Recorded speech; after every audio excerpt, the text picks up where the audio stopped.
Humanity Chamber of Commerce 2023 and celebrated with all authorities in the Humanities Impact Award with the highest honor, Best Ambassador of the Year 2023 for a selfless and impactful diplomatic services and commitment to Ghana and Suriname. So congratulations, and we appreciate you. We wish you long life and prosperity for the amazing things you are doing for Ghana and Suriname and the youth in the world. Congratulations, and we wish you long life, in good health and prosperity and success. Yes, congratulations, Excellency. Yes. Yes. How many guests is that? So congratulations, Excellency. We really appreciate you, and we are awarding you as the best humanitarian custom officer of the year 2023. She's a custom officer, senior custom officer, and she's impacting lives, transforming society as a custom officer. So God bless you. From today, if you are traveling, you just need to see her and you have visa. Thank you.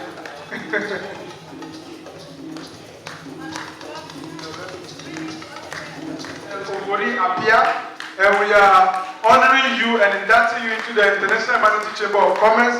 And this award, this highest award, Best Police Humanitarian Officer of the Year 2023. We appreciate your work as a police officer, and you are impacting souls and lives around the world. And God bless you for your contribution to humanity. Bless Mrs. Bless Deborah. Yes. She is the ambassador of disability in Ghana, and also we appreciate the work you are doing. You are trying to let the whole world know that disability is not inability. So even if you don't have hair, you can still do something.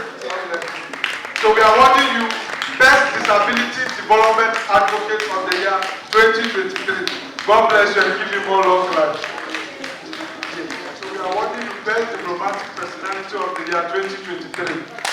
You are doing well in Ghana. We are appreciating you and inducting you into the International Chamber of Commerce.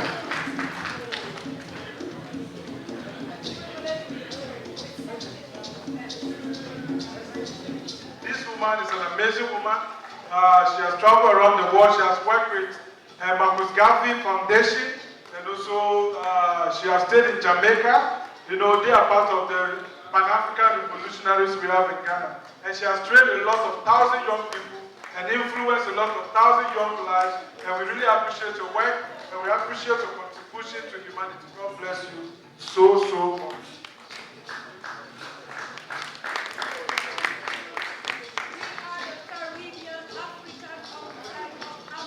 Goal 17 is talking about security.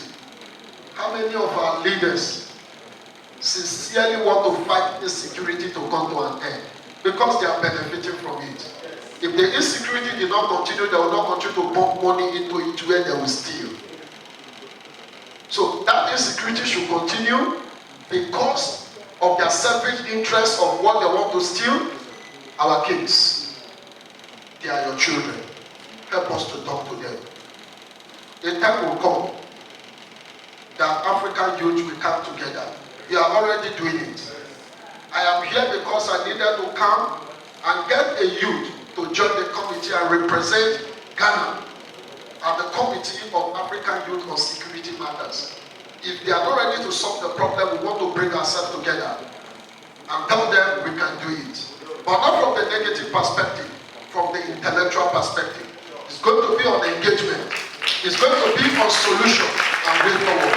Thank you so much for this great privilege. I sincerely appreciate it. Thank you so much. Contribution. So we'd love to know from His Royal Majesty, Tyro Chambers, what is your contribution to the topic of the floor? Thank you, Mr. Moderator. First and foremost, thank everybody for the opportunity to be here. Moreover, I want to do one or two acknowledgements.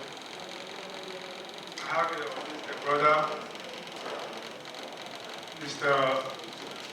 a chief actually, Chief Mandingo, Chief Yusuf Idris, who has been installed as President of Chamber Global Foundation. And I want to acknowledge him. He's not here.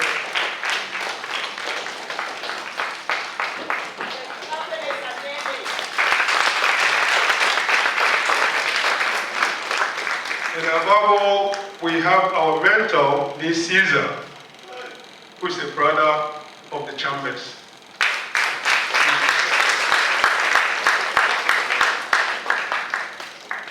And I acknowledge all the distinguished invited guests, ambassadors.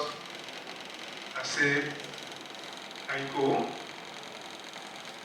Aiko again.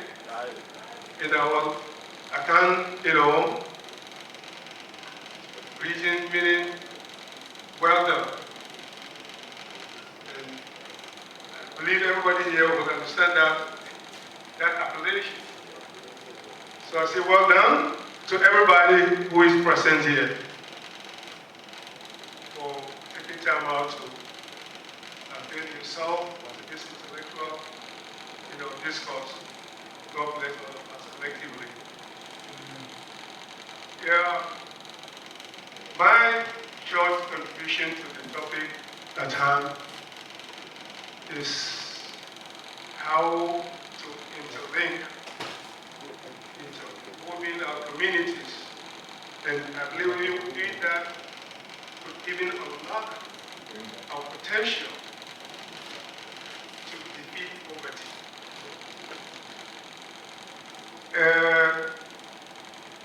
I'm always a cultural man. I believe in cultural integration. And culture has panacea to a lot of our difficulties across the globe. Because with culture, even though we may all come from different cultural backgrounds, but culture is the natural compass where we can see each other in our humanity context.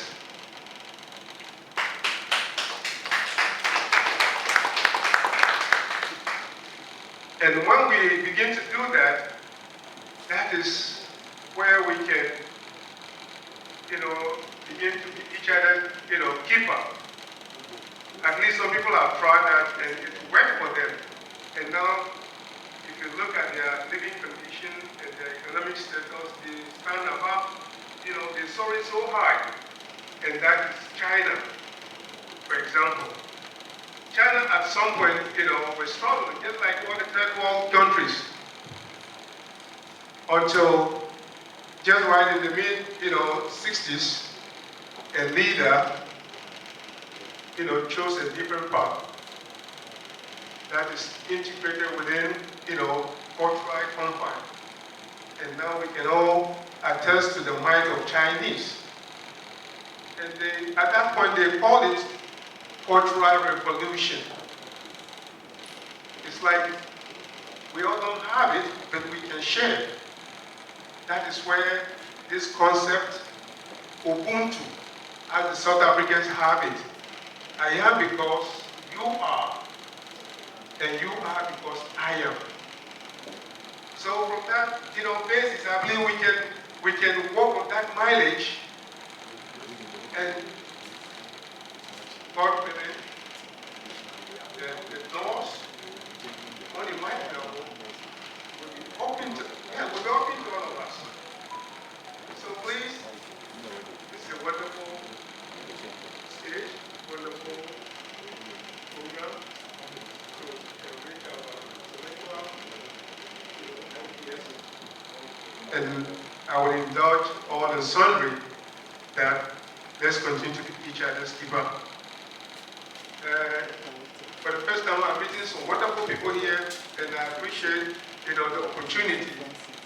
Our ambassador, and you invited us to Vanuatu, and I can assure you, we'll be there for you, because that cultural integration is cut across, and we should take it to all levels, of humanity, and the sky will be the limit for humanity.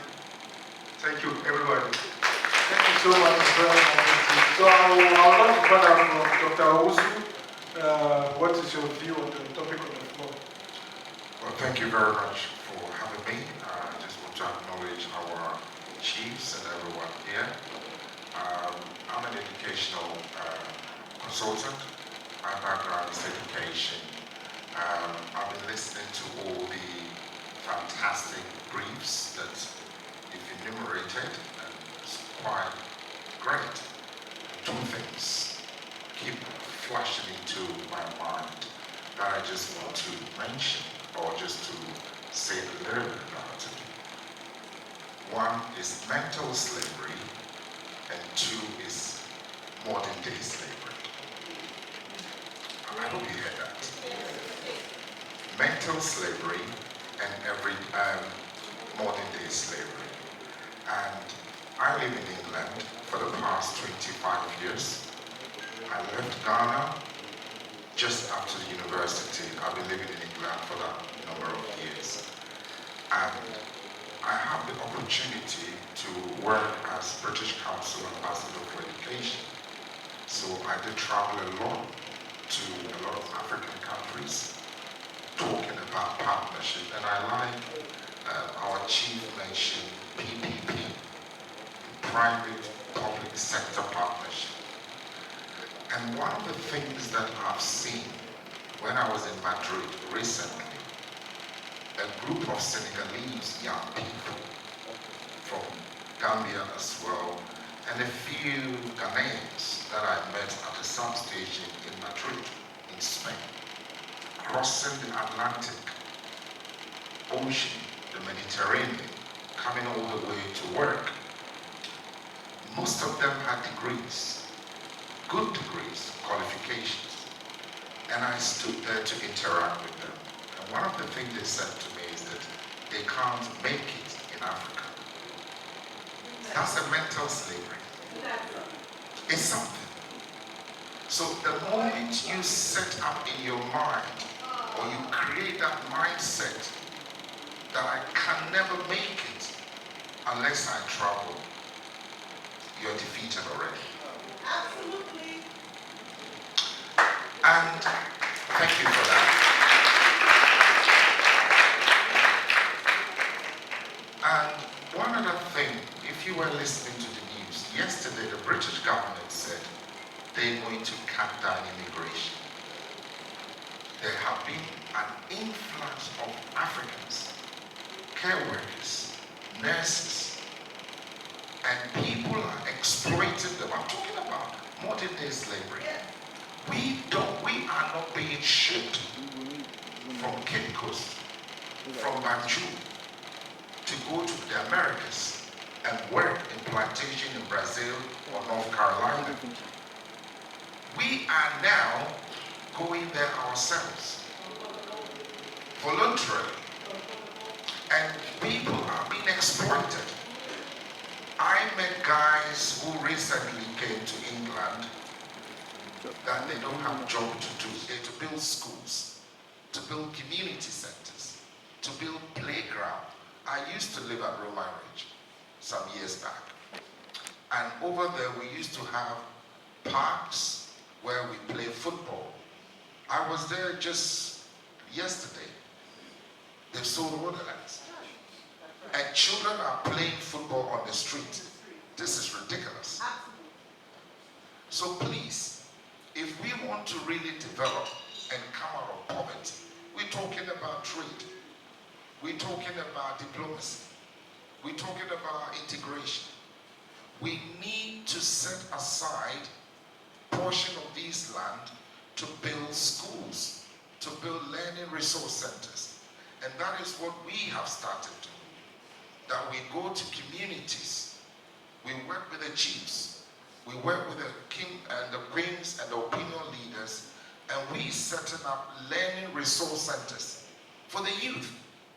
And with our partners in Switzerland, we're developing areas where we know that young people need skills. And we are setting up these centers with integrated online programs, with free laptops, where we are building this capacity to make sure that when they leave school or when they finish senior high school, they have the skills. The reason why we are in poverty, poverty is a state of mind as well. And poverty is a state. Poverty is not only about, not having financial capacity to buy food. No. Poverty is a multi-faceted, complex issue. The moment you set up your mind that you are poor, you're going to continue to be poor. Right. You need to come out and say to yourself that I want to change my situation. I want to transform my life.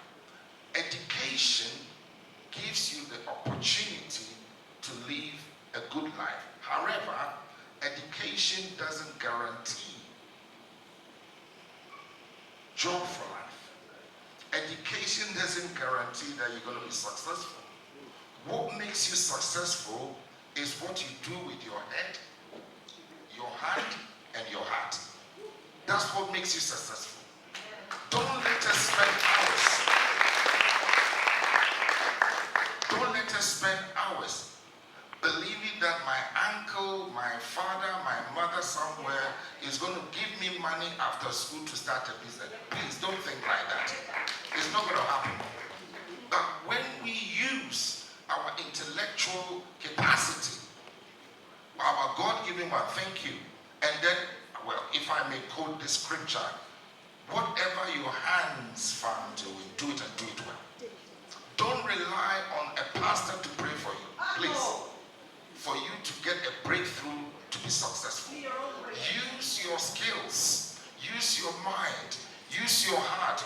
The brain receives, the heart conceives, the hand delivers. That is how it works.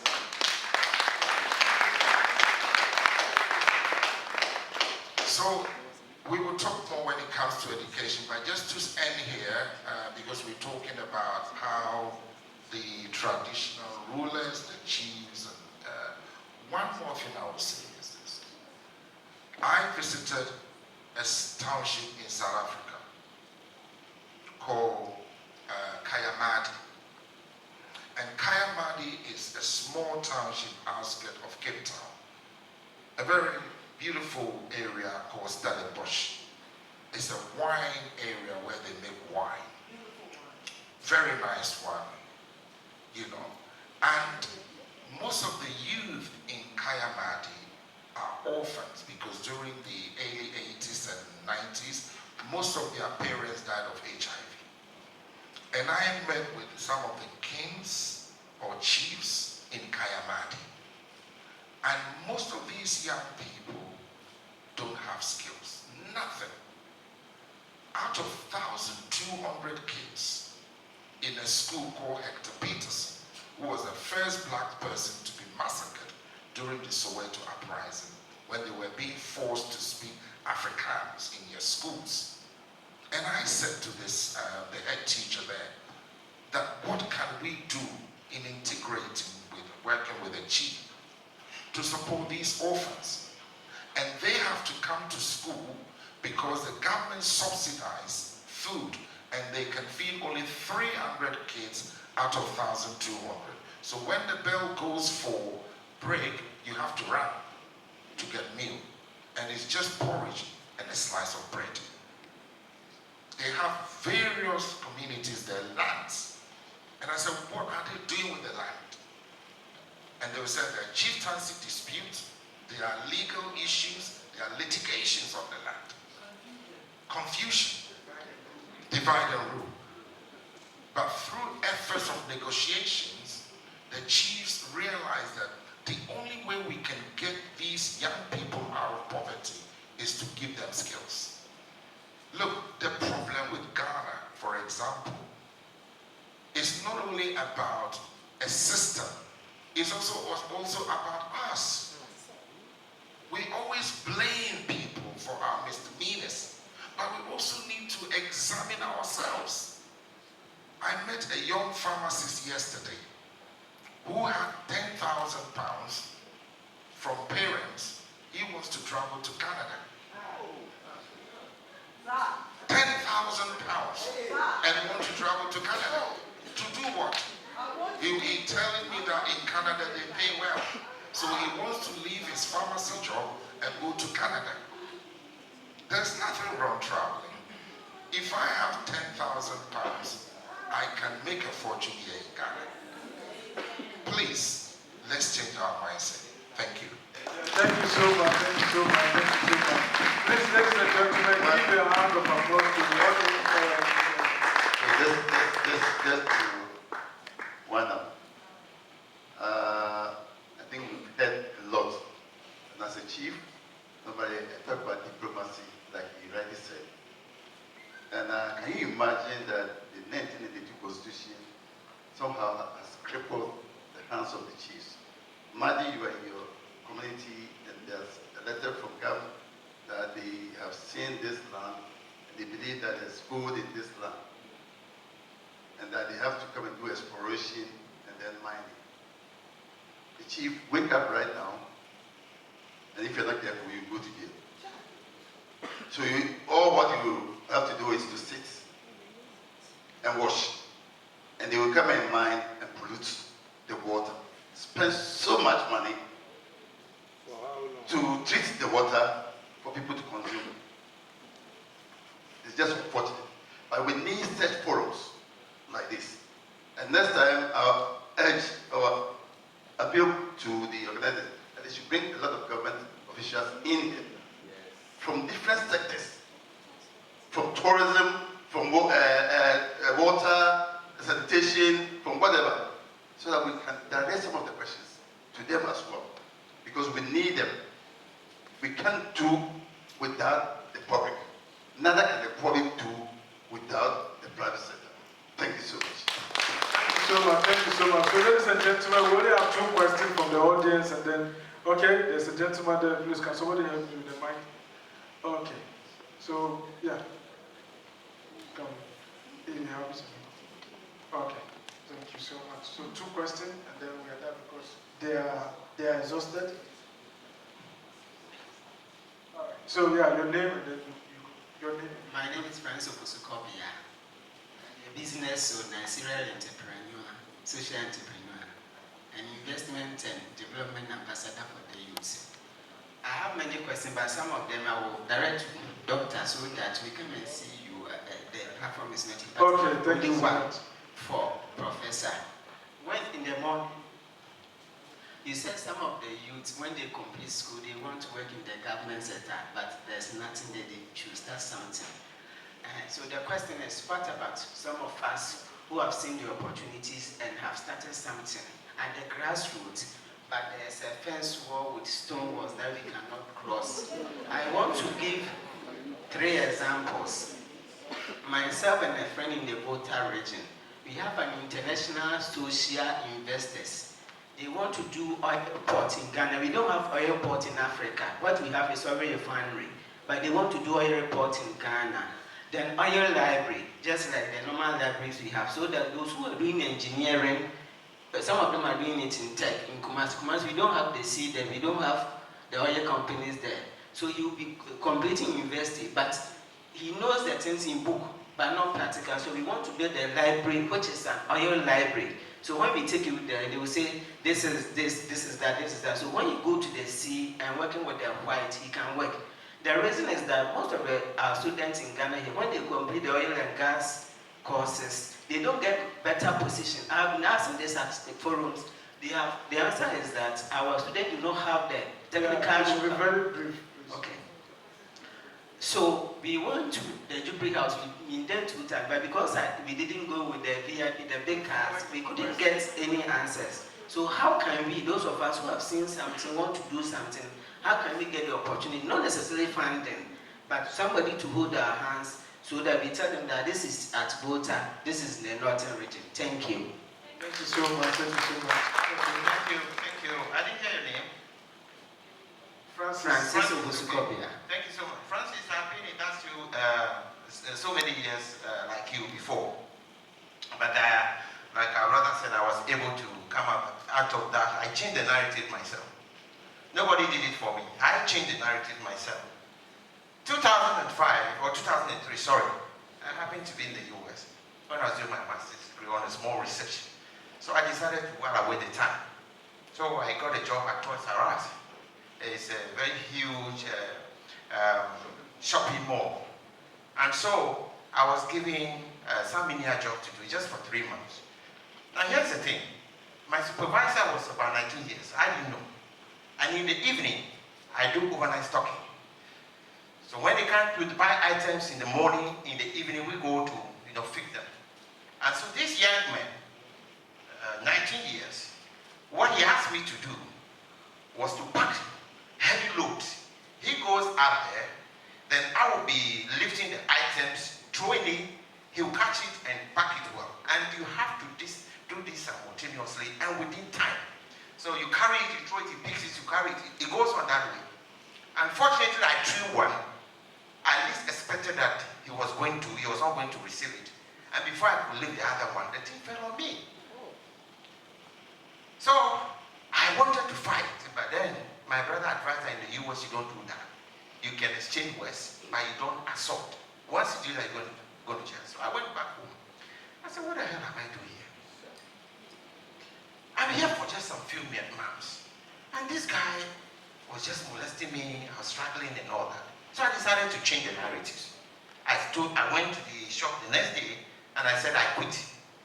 The man who gave me this job said, I told you that with your qualification, you can't work here. I said I quit. So I changed the narratives. I decided to come back. I came back, I looked at those challenges and I challenged myself. I began picking the bits and pieces and all that. But to bring a long story short, the Vanuatu Trade Commission is here to help people like you. Recently, we organized a one-day training capacity event where we brought in investors, people who fund small businesses, okay? We brought them from Canada and the UK. If you have a small business, you are looking for loan, we will come in and then guarantee for you, and so they'll be able to help you. In fact, we are doing so many things. The committee is there, including scholarship. By next year, all these things will be out. Don't worry. Now is the time. Yes. Once we are out of here, you just get in touch with us. You can put yourselves together. We are coming out with another program where you form cooperatives. So we give funding to you, we support you, we see you grow, and then we will be seeing eradicating poverty in our small ways. So your question is well noted. Don't worry, now is the time. Thank you.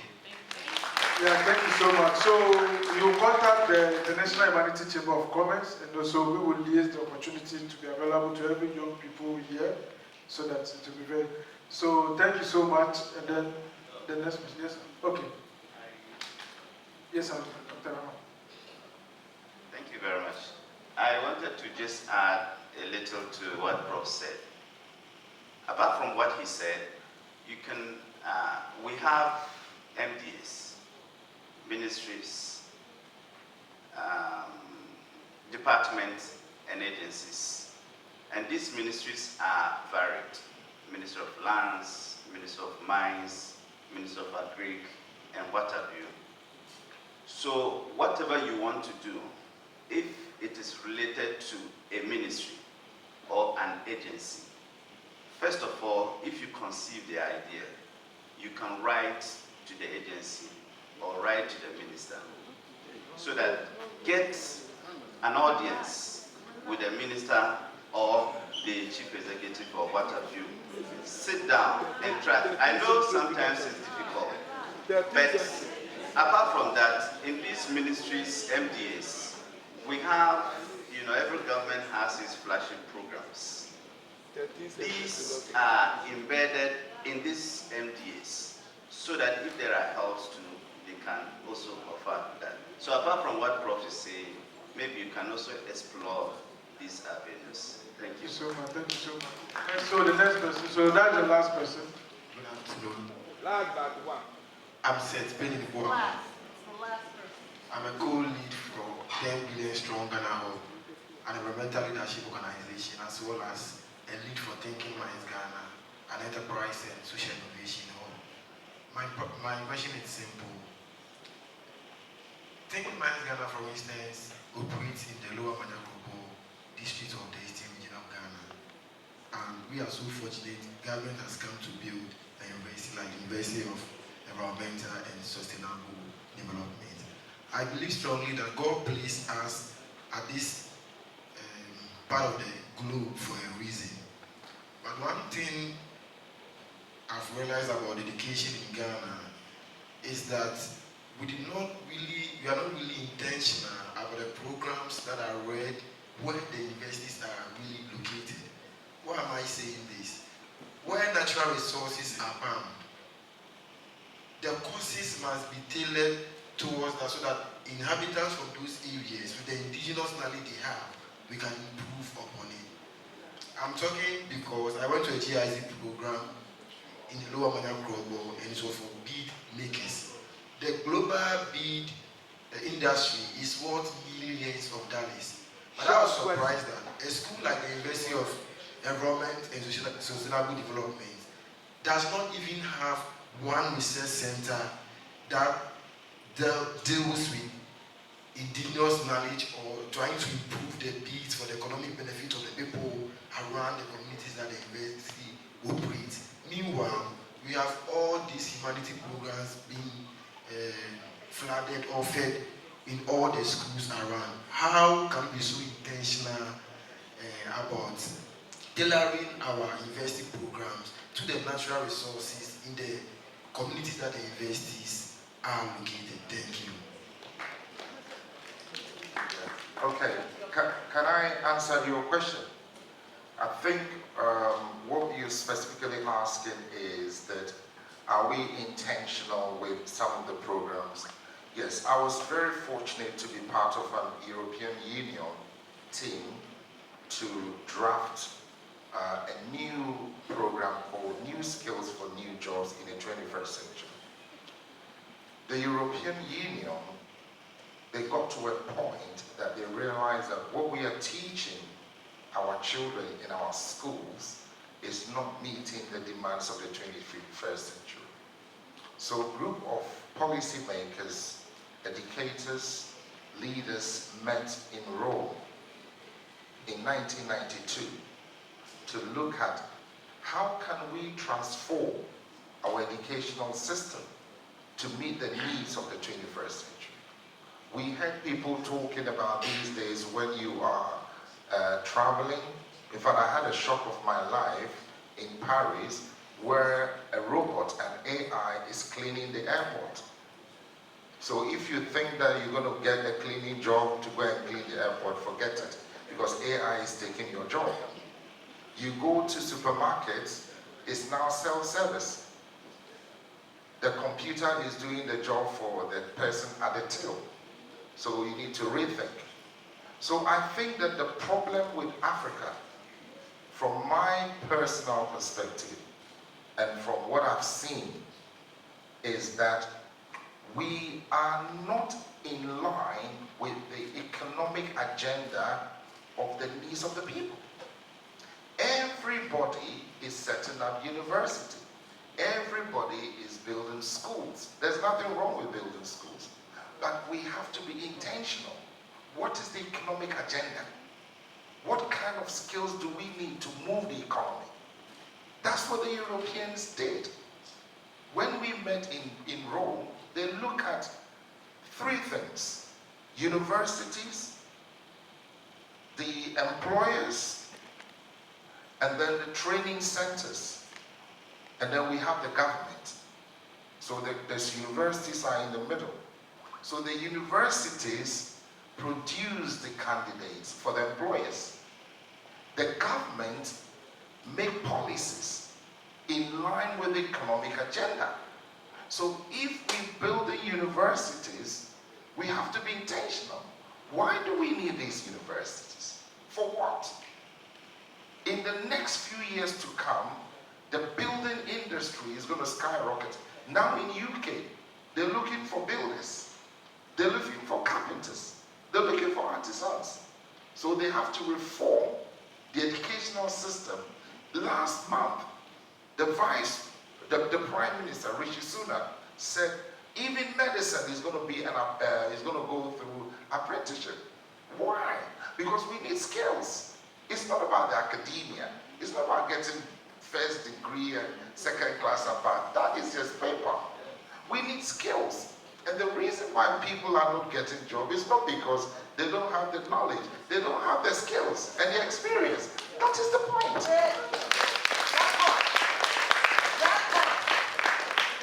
So we need to look into what are the skills that we need. Margaret Thatcher in UK, some of you may know, the former Prime Minister, we used to have polytechnics in the UK. We don't have polytechnics in the UK anymore. Why? When Margaret Thatcher came to power, they changed the whole educational system. The focus was on business, economics, made England, London, one of the financial capitals in the world. And then it got to a time people were building houses and they needed the middleman power. We have to import people from Poland, Eastern Europe, to build houses in England. Why? This is the state Ghana is in now. That's right. Everybody is going into the financial sector. Humanities. What about the middleman power? Ghana now, if you're a carpenter, they don't respect you. That is ridiculous. If you're a plumber, they don't respect you. If you're a builder, they don't respect you. But if you're a farmer, they don't respect you. But in England and other developed countries, they make a lot of money. Call out charges. Let your pipe blow up. Call out charges is 60 pounds. Just for someone to come and see the problem, the person charges you 60 pounds. That is the kind of economy we need in Ghana, where people are recognized for their skills, not for paper. Thank you. Okay, the last person, so hurry up and then put your question forward. Yes, thank you very much to the opportunity. Okay, so we allow the man to put, so that's the last person. So, If I don't ask a question, yes, exactly. Yeah. So I wanted to add up to that. It's very true that we really have a very complex system when it comes to land. And then just a short one because of time. I think that one of the things that we can do as chiefs is to help interpret the Land Act to our people. Because when you look at it, it seems that the Land Act is written in a way that there's no, how the locals are very unfortunate to understand the Land Act. But then when the chiefs come to the grounds and interpret it, I think there should even be jingles and other translations into the local language of the Land Act so that the illiterate can understand what is a right is when it comes to land and then how to deal with land as well. And then I would also say that to the education man, the doctor, I don't really know the name, but sorry. I would say that one of the things I would also like to suggest is that we also send some of the resources to the northern part of Ghana. There are a lot of people, a lot of schools, a lot of things that are going up there that it's very, very, very sad to see and hear. I schooled at the north, so I can relate the fact to that. And then the last thing I would say to all of us is that we are really infringing ourselves to what we call a lot of superstitions and norms that we need equalization of the mind to help us to really get out of whatever we are doing. So the last thing is to sorry. It's a lot. Last one. Is how are we going to implement everything that has been said here? So thank you very much. Thank you so much. Let me just quickly respond, just brief. Like he rightly said, in the UK, they are looking for artisans. Now, a lot of people don't win American lotteries because they don't know what it takes to win American lottery. There's a particular time they try to look for particular professionals. At times they look for drivers. So if you're not a driver, you will not win the lottery. At times, look for masons. They're looking for those kind of things. So don't think that with your profession, your PhD or whatever, you can win a lottery there. It depends upon the timing and what they need. Again, with the issue of the land, you are right. I think that is the reason why we have the Royal Chiefs Association.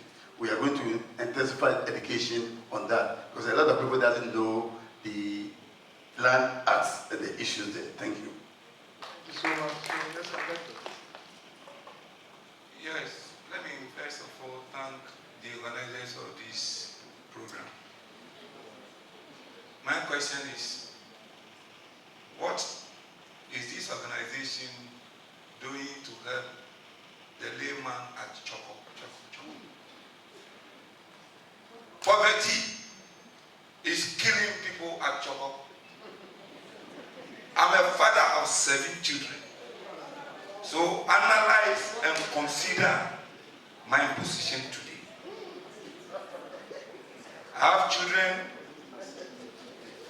who are reading law, but because of poverty, one is reading medicine. They are sitting down in the house. Come to our aid with all due respect. Thank you. Yes, sir. Yes, sir. So we are bringing all these aspects to your community to transform their lives. Thank you so much. And also, we will partner with you too as well. So, with somebody. So thank you. Thank you so much for this. So you'll be back, okay, for the next session, okay? Yes. So thank you so much. So you can do it. Thank you so much. Thank you. Please give them a round of applause.